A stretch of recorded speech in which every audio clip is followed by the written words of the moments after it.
మహాభారతం 60వ ఎపిసోడ్లోకి స్వాగతం. గత ఎపిసోడ్లో ద్రౌపదిని పెళ్లాడి ద్రుపదునికి అల్లుళ్ళై పాండవులు మరింత శక్తివంతులైనారని తెలిసి దుర్యోధనుడు మళ్లీ కుట్రపూరిత ఆలోచనలు చేసి తండ్రి వద్దకు వస్తాడు. తన ఆలోచనలను తండ్రికి చెప్తాడు. కర్ణుడు ద్రుపదునిపైకి యుద్ధానికి వెళ్దాం అంటాడు.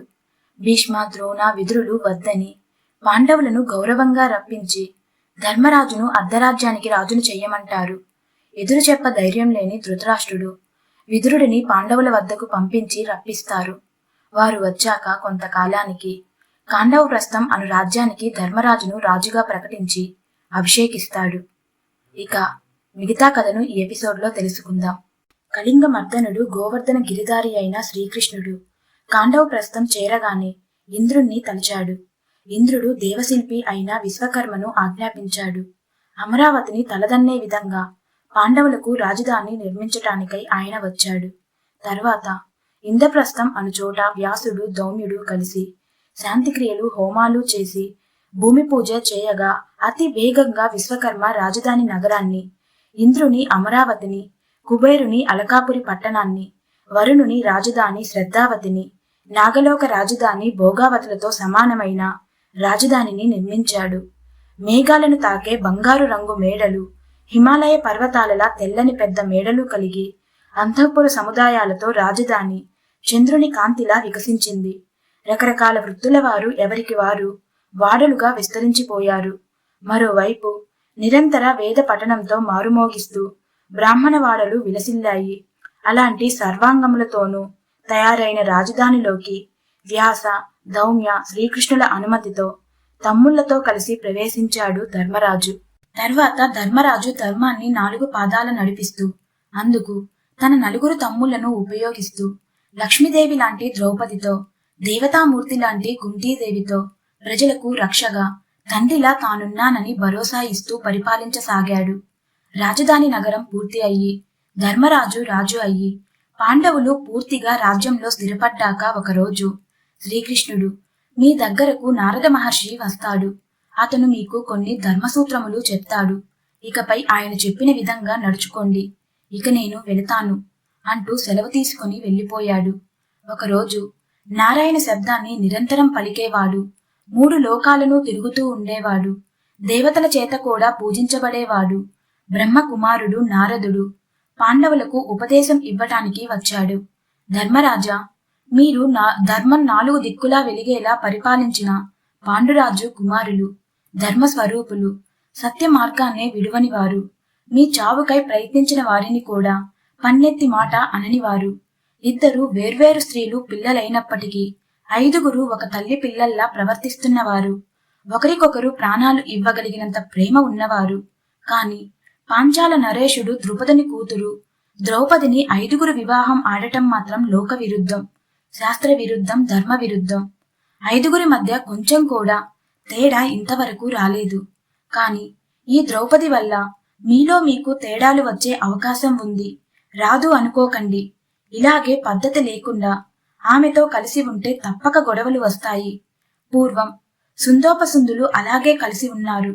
కాని ఒక స్త్రీ కారణంగా ఒకరిని ఒకరు కొట్టుకుని మరణించారు అని చెప్పాడు. అది విని ధర్మరాజు, సుందోపసుందులు ఎవరు? ఎందుకు ఒకరినొకరు కొట్టుకుని మరణించారు అని అడిగాడు. అప్పుడు నారదుడు, పూర్వం దితి కుమారుడైన హిరణ్యకశిపుని వంశంలో నికుంభుడు అనే రాక్షసుడు ఉండేవాడు. అతనికి సుందోపసుందులు అని 2 కుమారులు జన్మించారు. ఇలా అందరిలాంటి శరీరంతో, అందరిలాంటి శక్తితో సాధారణ జనాల్లా ఉంటే భూలోకంలో ఏం పొందుతాం అని ఆ 2 అన్నదమ్ములు అనుకుని కఠోర తపస్సు చేసి అసాధారణమైన శక్తులు సాధిద్దాం అని తలచి 2 ఒకరికొకరు ప్రేమ కలిగిన అన్నదమ్ములు కాబట్టి 2 ఒక్కటిగా నిర్ణయించుకొని 2 వింధ్య పర్వతానికి వెళ్లి కఠోరమైన తపస్సు చేశారు. వారి తపస్సు అను మంటలో పుట్టిన పొగ 3 లోకాలను వ్యాపించి దేవతలు భయపడి వారి తపస్సును పాడు చేయటానికి అప్సరసలను పంపారు. కాని వారు నిగ్రహం చెడకుండా తపస్సును కొనసాగించారు. బ్రహ్మదేవుడు వారి తపస్సుకు మెచ్చి సుందోపసుందులకు వరం ఇవ్వటానికి ఒకరోజు వారి వద్దకు వచ్చాడు. వచ్చి, మీ తపస్సుకు సంతోషించాను, వరం ఇస్తాను, ఏం కావాలో కోరుకోండి అని అన్నాడు. వారు బ్రహ్మదేవునికి మొక్కి, మేము కోరుకున్న రూపం పొందగలగాలి, కోరుకున్న చోటుకి వెళ్ళగలగాలి, అన్ని మాయలు చేయగలగాలి, అసలు మాకు చావు అన్నది రాకూడదు అని కోరుకున్నారు. సుందోపసుందుల్లారా, చావు అనేది ప్రకృతి నియమం. అది ఒక్కటి సాధ్యం కాదు గాని మిగతా వరాలు మాత్రం ఇస్తాను, తీసుకోండి అని అనుగ్రహించి ఆయన అంతర్ధానం అయ్యాడు. తరువాత వారు అత్యంత శక్తిగల రాజులుగా కావాలని, లోకాలను జయించాలని, రాక్షసులందరికీ సంతోషం కలిగించాలని ఆలోచించుకొని కార్తీక పౌర్ణమి నాడు గాని ఆశ్వయుజ పౌర్ణమి నాడు గాని జరుపుకునే కౌముది అనే ఉత్సవాన్ని కాలం కాని కాలంలో అకాల కౌముది అని పేరుతో జరిపించి అత్యంత బలం సాధించారు. గొప్ప బలవంతులుగా మారిన సుందోపసుందులు దేవతలు, గరుడులు, నాగులు, కిన్నెరల గణాలను నాశనం చేసి దోపిడి చేశారు. బ్రాహ్మణులను, ఋషులను, రాజులను బంధించి చంపి వికృతమైన పనులు చేయసాగారు. ఋషులు యజ్ఞాలు, యాగాలు, హోమాలు చేసి దేవతల అనుగ్రహాన్ని పొందుతారని పులుల్లా, సింహాల్లా, ఏనుగుల్లా రూపాల్లా మార్చుకొని అడవుల్లోని ఆశ్రమాలకు వెళ్లి యజ్ఞ యాగాది హోమాలను చెడగొట్టి భయాందోళనలు కలిగించసాగారు. అప్పుడు మునులందరూ కలిసి బ్రహ్మలోకం వెళ్లి మొక్కి, సుందోపసుందులకు మీరు వరాలు ఇచ్చారు. వారు బలవంతులై మాయలు పొంది నీచమైన ఘోరమైన పనులు చేస్తూ మాకు ఆటంకములు కలిగిస్తున్నారు. వారిని భూమిపై అలానే వదిలేస్తే ఇక భూమిపై యజ్ఞం, యాగం అనేవి జరగవు అని ప్రార్థించారు. దానికి బ్రహ్మ, వారు ఇతరుల చేత చావరు, వారికి వారే ఒకరినొకరు చంపుకొని చావాలి అని ఆలోచించి విశ్వకర్మను పిలిచి అతిలోక సుందరి అయిన ఒక స్త్రీని సృష్టించు అని చెప్పాడు.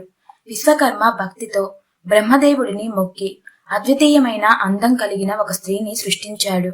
ఆమె బంగారు కాంతితో పూలరేకుల వంటి శరీర సుగంధం కలిగి బ్రహ్మకు మొక్కి ఆయన ముందు ఆజ్ఞకై నిలబడింది.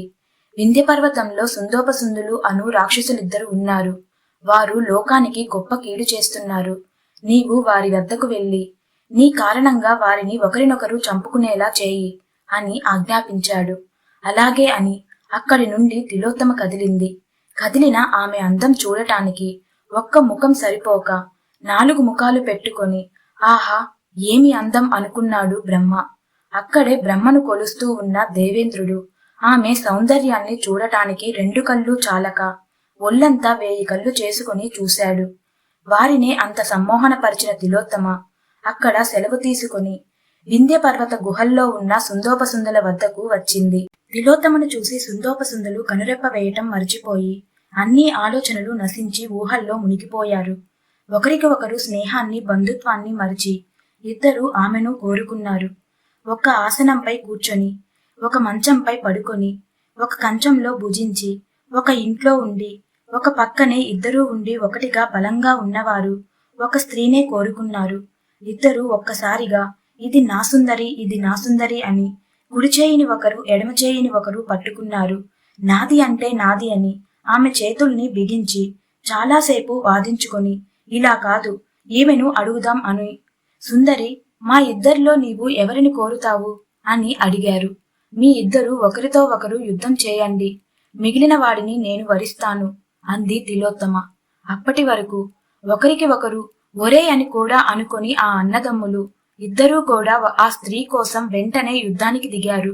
ఒకరినొకరు పిడికిళ్లతో గుద్దుకున్నారు, మోచేతులతో డొక్కల్లో పొడుచుకున్నారు, మోకాలుతో కుమ్ముకున్నారు, మహామహా వృక్షాలను పెరికి కొట్టుకున్నారు, కొండలను లేపి ఒకరిపై ఒకరు విసురుకున్నారు. ఇద్దరు సమానమైన బలం కలిగిన వారు కనుక అంతవరకు ఒక్క ఆత్మగా ఉన్నవారు ఒకరినొకరు నరుక్కొని ఒకేసారి మరణించారు. అందువల్ల ఏ గొడవ లేని ఒక ఆత్మగా 5గురు ఇప్పటి వరకు కలిసి ఉంటున్నారు. ఇకపై కూడా అలా ఉండాలంటే దానికి మీరు ఒక ఖచ్చితమైన ఏర్పాటు చేసుకోండి అని చెప్పాడు నారద మహర్షి. ధర్మరాజు పాండవులతో కూడి నారద మహర్షితో మీరు చెప్పినట్టే చేస్తాము అని పాండవులు 5గురు కలిసి చర్చించుకొని ఒక్కొక్కరు ద్రౌపదిని 1 సంవత్సరం ఉంచుకోవాలి. ఎవరి ఇంట ద్రౌపది ఉంటుందో ఆ ఇంటికి వేరే వారు ఎలాంటి పరిస్థితుల్లో కూడా వెళ్ళకూడదు. ఒకవేళ తెలియక వెళితే 12 నెలలు తీర్థయాత్రలు, వ్రతాలు చేయాలి అని ఒప్పందాలు చేసుకుని నారద మహర్షి ముందు ప్రతిజ్ఞలు చేశారు. తర్వాత నారద మహర్షి వారిని ఆశీర్వదించి వెళ్లిపోయాడు. పాండవులు సంతోషంగా కాలం గడుపుతూ ఉన్నారు. అలాంటి ఒకరోజు అర్జునుడి వద్దకు ఒక బ్రాహ్మణుడు పరిగెత్తుకుని వచ్చి తన గోధనాన్ని కొందరు దొంగలు అపహరించుకొని పోతున్నారని, వారు ఎక్కువ దూరం వెళ్లలేదని, తక్షణం వస్తే పట్టుబడతారని, వచ్చి దొంగలను శిక్షించి తన గోధనం తనకు ఇప్పించాలని అడిగాడు. పైగా ధర్మరాజు రాజ్యంలో దొంగల భయం లేదని, ఇక్కడికి వచ్చి జీవిస్తున్నాను అని కూడా అన్నాడు. బ్రాహ్మణుడు వచ్చి తన కష్టం తీర్చమని అడిగాక తీర్చకుండా ఉండిపోతే పాపం కలుగుతుంది. ఇది క్షత్రియ ధర్మం కూడా కాదు. కాని ఆయుధాలు ఉన్న గదిలో ధర్మరాజు ద్రౌపదితో ఉన్నవాడు. ఒక క్షణం అర్జునుడు సంశయించాడు. కాని యువతల బ్రాహ్మణుని కష్టం తీర్చాలని ఉంది. ఈ పని ముందు ఒప్పంద ఉల్లంఘనే మంచిది అనుకుని వెంటనే ద్రౌపదితో కూడి ధర్మరాజు ఉన్న ఆ ఆయుధాలు ఉన్న గదిలోకి వెళ్లి తన ధనస్సును బాణాలను తెచ్చుకున్నాడు. తర్వాత పరిగెత్తుకు వెళ్లి దొంగలను తరిమి చంపివేసి వారు దొంగిలించుకు వెళ్లిన గోవులను వెనక్కు తెచ్చి బ్రాహ్మణునికి ఇచ్చాడు. బ్రాహ్మణుడు సంతోషించి అర్జునుడిని ఆశీర్వదించారు. ఇంటికి చేరాక అర్జునుడు ధర్మరాజు వద్దకు వెళ్లి, ఈ రోజు మనం నియమించుకున్న ఒప్పందాన్ని నేను ఉల్లంఘించాను. ఎవరు నిర్ణయించుకున్న ఒప్పందాన్ని వారే ఉల్లంఘించటం అన్నింటికన్నా పెద్ద నేరం. అందువల్ల నేను తీర్థయాత్రలకు వెళ్లిపోతాను అన్నాడు. ఎంతటి దుర్మార్గులైనప్పటికీ ఆవులను రక్షించినా బ్రాహ్మణులను రక్షించినా అతని పాపం పోతుంది. నీవు బ్రాహ్మణుని గోవులను రక్షించటానికై అలా నియమ ఉల్లంఘన చేశావు. అది తప్పు ఎలా అవుతుంది? తీర్థయాత్రలకు వెళ్లే పని ఏముంది? దొంగలను చంపితే అశ్వమేధ యాగం చేసిన పుణ్యం దక్కుతుందని, వదిలివేస్తే కడుపులో బిడ్డను చంపిన పాపం కలుగుతుందని వేదం చెబుతుంది. అందువల్ల నీవు ప్రాయశ్చిత్తానికై ఇలా వెళ్లటం అవసరం లేదు అని అన్నాడు ధర్మరాజు. నియమం అనేది ఒకటి పెట్టుకున్నాక ఏవో సాకులు చెప్పి ఆ నియమాలను మనమే తప్పితే లోకం మనల్ని నిందించదా? రాజ్యపాలకులమైన మనలాంటి వాళ్ళు ఇది చేయదగినది కాదు. అందువల్ల 12 నెలలు తీర్థయాత్రలు చేయటానికి నాకు అనుమతి ఇవ్వు అని అన్న దగ్గర ఆజ్ఞ తీసుకుని వేదాంగాలు చదివిన వారిని, పురాణ కథలను వినిపించే పౌరాణికులను వెంట తీసుకుని యాత్రకు బయలుదేరాడు అర్జునుడు. మొదట గంగానది తీరం చేరి అక్కడ ఉండి పితృతర్పణాలు చేసి ప్రతిరోజు గంగానది ఒడ్డున హోమం చేస్తూ, పౌరాణికుల చేత పురాణ శ్రవణం చేస్తూ, వేదం చదివేవారి చేత వేద పారాయణం చేయించుకుంటూ ఉన్నాడు. ఇక మిగతా కథను నెక్స్ట్ ఎపిసోడ్లో తెలుసుకుందాం.